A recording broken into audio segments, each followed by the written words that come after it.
For the ellipse matching assignment, I need to show you how to use the Tombow pen. This Tombow pen has two sides, a brush side and just more of a pen tip side. The pen tip side will get you a pretty consistent line weight. You can get minor variations in line weight.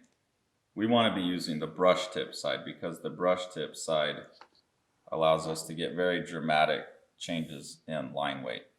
So that's what we're going to be doing for this assignment. There's a number of ellipses, and that's just these type of shapes that you'll see on the printout.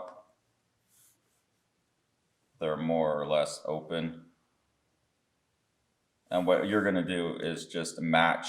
What you're trying to do is match both the shape of the ellipse, so whether it's a tighter one like this, or whether it's a more open one, closer to a circle like that. You're also at the same time, and that's what this is a difficult assignment.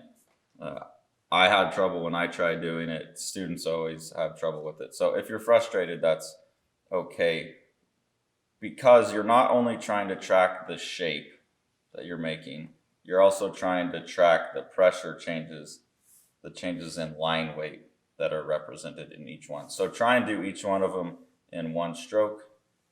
You can either move your hand left to right or right to left. I don't care. Whatever's more comfortable for you to try and match both the shape and size of the ellipse and the changes in line weight. So if it goes thick, thin, like that, that's what we're aiming for.